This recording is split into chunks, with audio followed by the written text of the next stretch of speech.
Hello, all, and welcome to the Icarus Hour with me, Lawson Tidwell. Writing is the right of all people, so I ask you to join me as we talk poetry, life, and other mushy junk.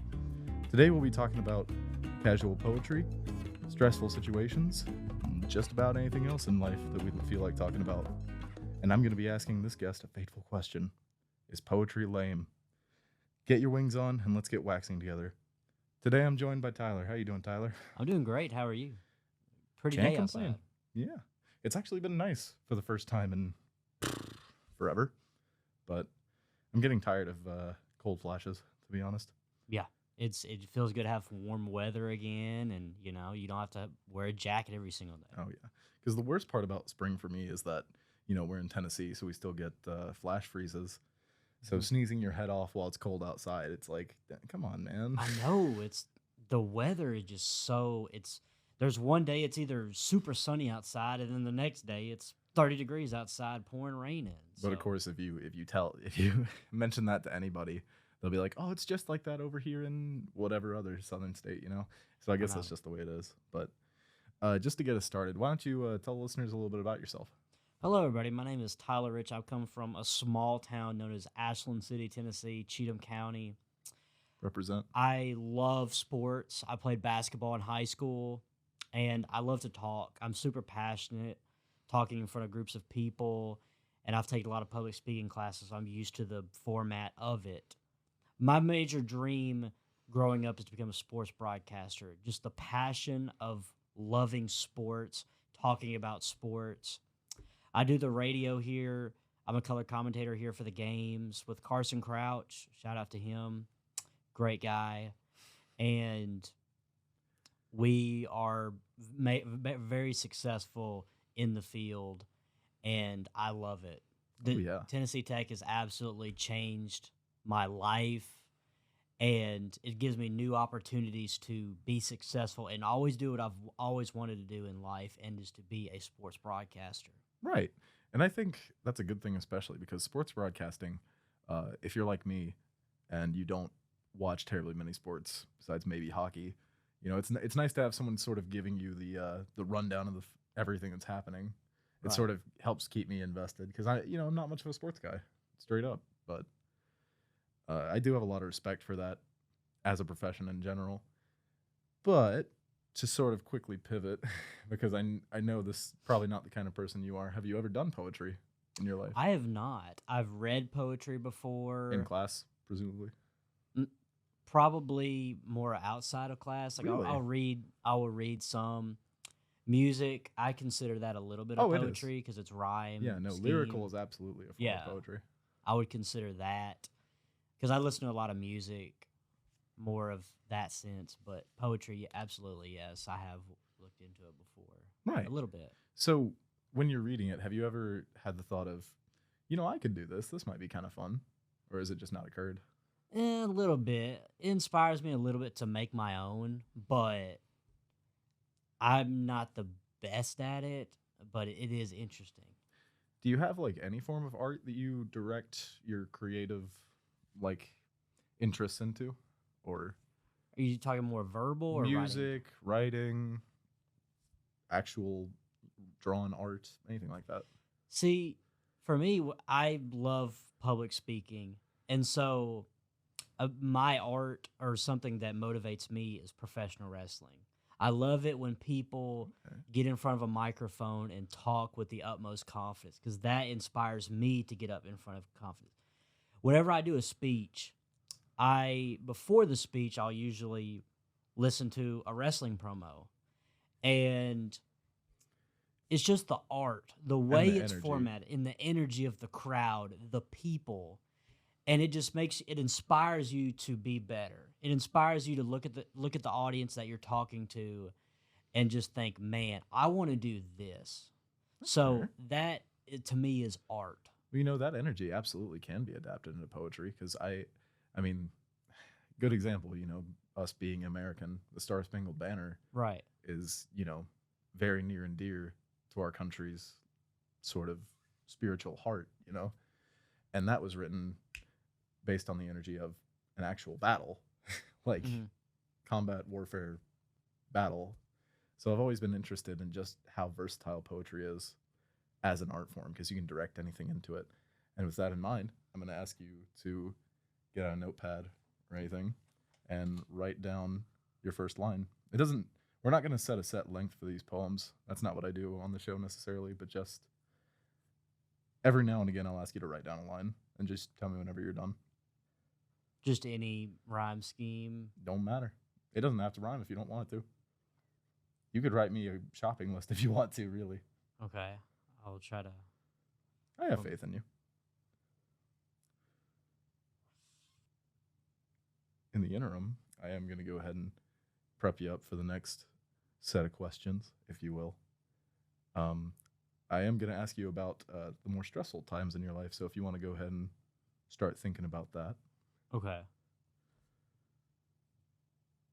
You got your line? Yeah, I think I've got it. Don't stress too much over it. I promise. think you I've it's got a not little huge bit of deal. it. That works. All right. So, as I was mentioning, what do you think has been like one of the most stressful times of your life that you're willing to think back on?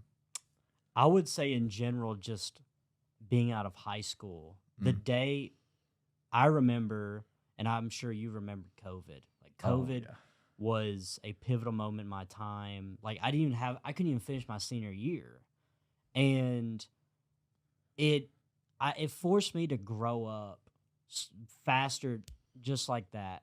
Oh, yeah. And being away from all your friends, from pretty much your family, it's really hard. And the transition from high school to college is stressful as well. It teaches you have to grow up, you have to study, you have to learn all these things. You have to basically transition from the easy times.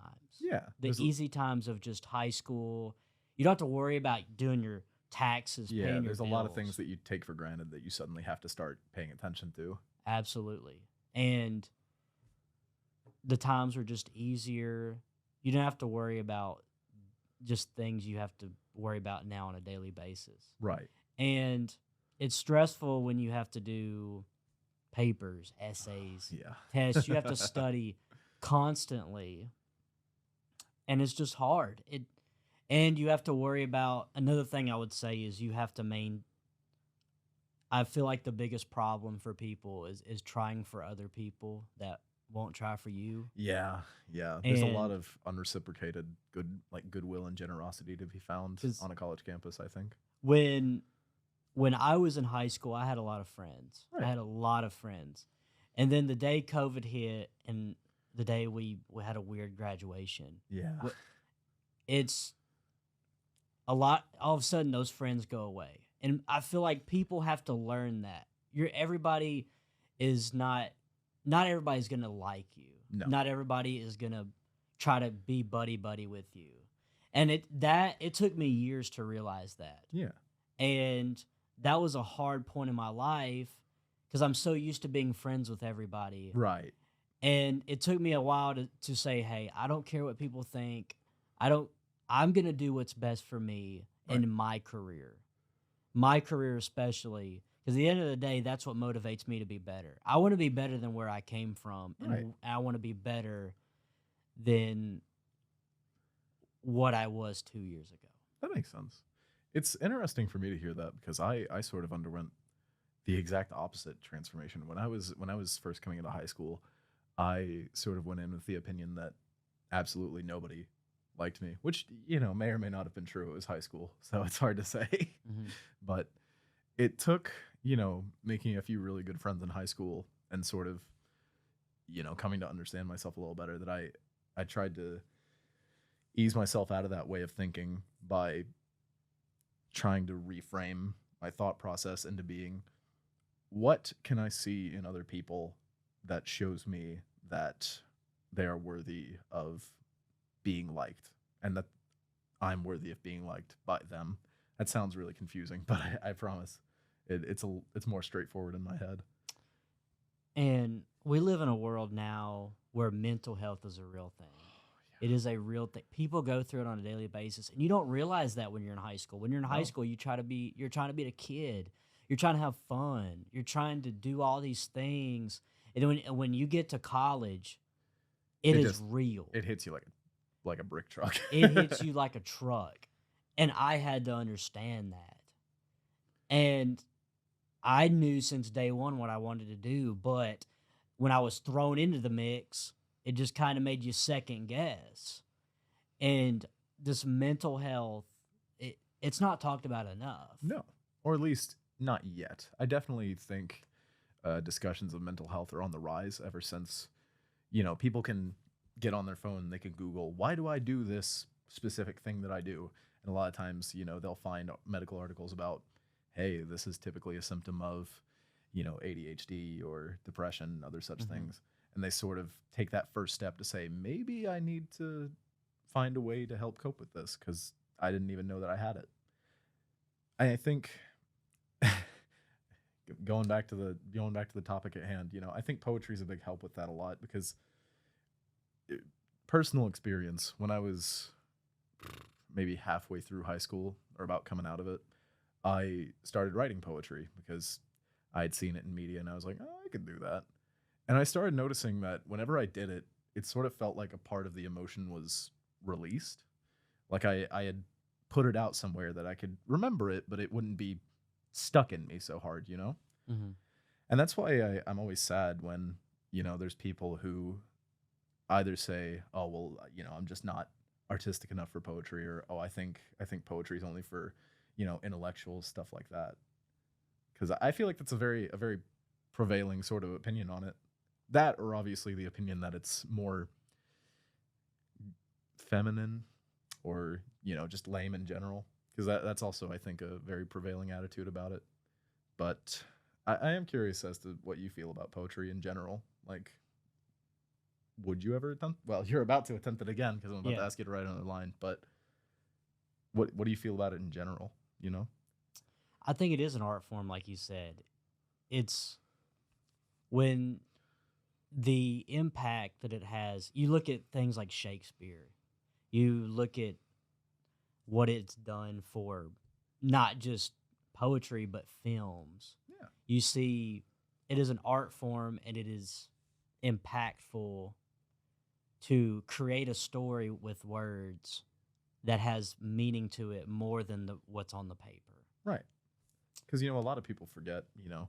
Things like Homer's Odyssey being it is a poem. It's a very long one, a very storied one, but that just kind of again goes to show how versatile I think the art form is. And to help me demonstrate, you're about to write another line. Okay. I really like that line right there. Oh, you're proud of that one? I'm proud of that Oh, line. that's good to hear. All Okay. right. So, next thing I wanted to ask you about was straight up. Have you ever thought that poetry is just like lame? That's something that weirdos do. I used to whenever I was little, because reading wasn't my favorite thing in the world. Right. We had in middle school we had AR reading, and it kind of didn't. I didn't want to read as much because I was so used to doing tests. But now I look more into it. I love looking up quotes. I Yeah. love it because I can relate to it, Yeah. especially in music. Whenever I'm listening to music, I consider that poetry. Right. Whenever It I is. listen and these relatable quotes, because people go through so many things, Oh yeah. and you see a song quote or something written, because I always look at the lyrics. Right. I always read into the lyrics. And you just look at the meaning. You're telling a story for people Right. within music. And that's how music, I think, should be, And I in think the my best opinion. part is you're telling a story with feeling. Like Right. there's genuine emotion being poured out into the words that you've written. So there's a lot of music that it's sort of produced to be very marketable, and there's nothing wrong with that. A lot of people like to say, "Oh, I don't like today's pop music. I think it's lame." And sometimes they're right, but that's all a matter of opinion. I mean, no one can really say unless it's just that bad. But there's a reason that things become popular. I mean, we example I like to use a lot is "Blinding Lights" by The Weeknd. Hmm. I mean that song it's popular because it's catchy, right? It's popular because it's got a very good sort of rhythm to it, and I mean it's still kind of a love song, I think, anyways.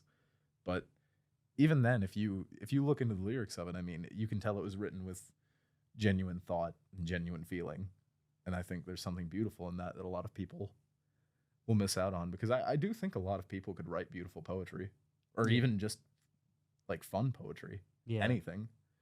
I think it's wonderful when someone takes a part of their human existence and just puts it down somewhere, keeps it in record.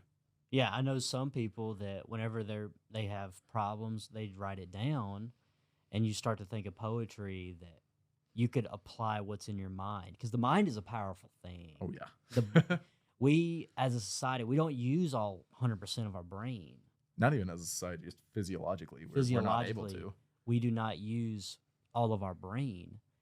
And when you start to write it down, I've done this before where I've written essays, and I you just started get into a think- rhythm, You get in a right? rhythm. Yeah. You get into this rhythm, and there's times where we procrastinate. Right. So it's like there's a happy medium, and when the brain is a powerful thing, and when you use it to apply it on a piece of paper, you can do wonders with it. Right. Or Shakes- any medium for that matter. Shakespeare did it.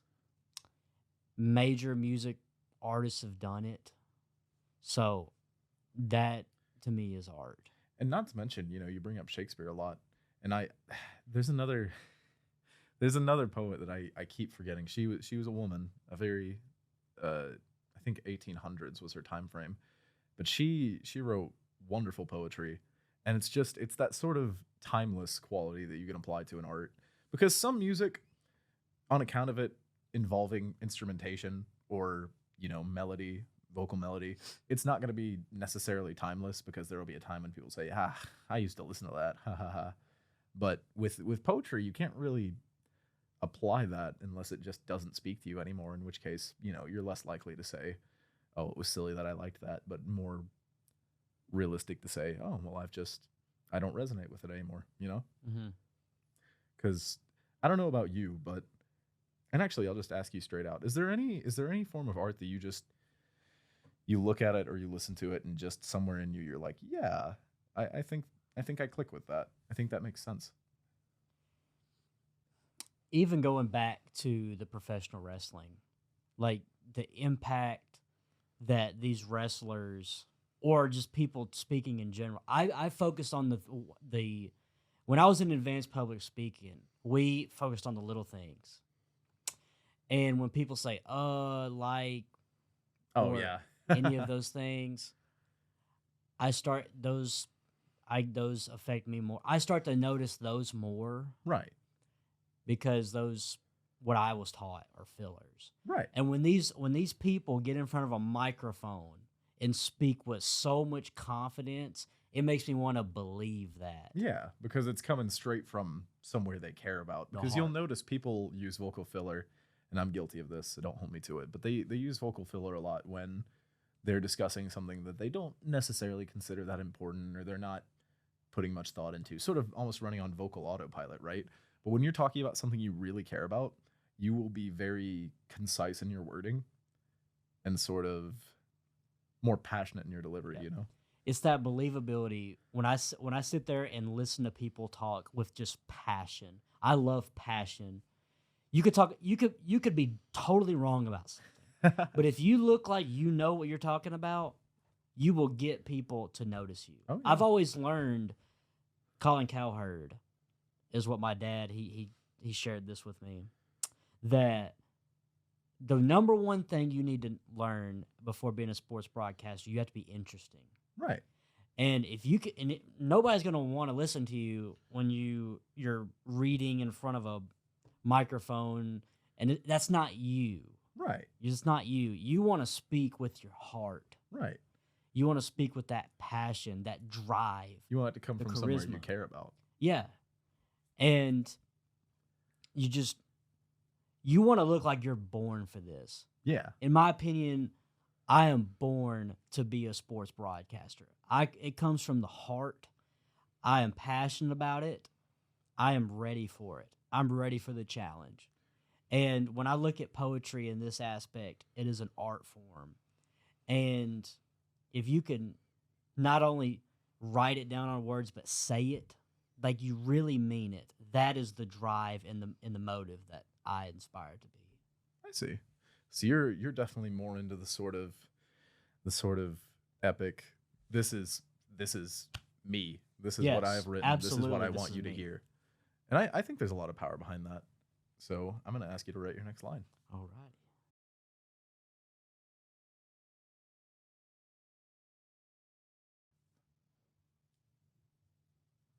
Mm, I want to hit home right there. Oh, yeah. I'm That would excited. hit home. So to close this out before we even read, is there anything else that you want to talk about, you yourself, Mm, I gotta or think. anything you want to say? I do want to say that I'm super thankful of Tennessee Tech for giving me the opportunity to do. That's the whole reason why I came here, Oh yeah. because I've been to the schools, and I've looked at the department, and the departments I've been so far is great, but it's just the home like atmosphere, and it's a small town, small small run organization, and it's given me that lift to do what I've wanted to do and also remember the past, because that motivates me to be better. And we're not perfect. Nobody Oh, in this never. world is perfect. And I try to understand that every single day. We always learn as a society that we have to learn every single day. And I try my best to be the best person I can be. And for Tennessee Tech to give me the opportunity to showcase my skills, my talents, my aspirations, and my motives, it gives me a new perspective on life and that maturing aspect of trying to be the best person I can be. Huh. Maybe there is a little bit of a poet in you. That Hey, was that beautiful. beautiful. All right, and to close us out, you want me to go first, or do you want to? You go first. Okay. Tyler, tried and true, helped me out one day before due. A great friend full of fire and mirth, protects his house, his holy turf. Dang, you're gonna make me cry. You're gonna make me cry. Dang, I appreciate it. All right. I appreciate it. I don't know if mine's gonna be that as good as It'll be that. just as good, if not better. The mind is such a powerful thing. Worded and powerful makes your heart sing. Over the course of life that we live, we soon get older and have more to give. My motive in life is to be the best, better than the rest. I have something to prove as I get older, wiser, and learn to have no regrets. Dang. No, you do have a poet in you, huh? I think I do. No, I'm impressed. I just have to. I used to regret so many things in life. Oh, everyone does. So many traumatic experiences that I've been through. So many things that I wish that I've done differently. Mm-hmm. And as I get older, at the end of the day, whoever wants to ride with me, ride with me. But if not, then I know in my heart that there are greener pastures, and I know that I cannot live in life without regret. I need to live my life with no regrets. That's the spirit. I think that's a beautiful note to end off on. I want to thank you for being here today. I appreciate it. Thank you for having me. Of course. You were wonderful. Thank you. Y'all have a great evening.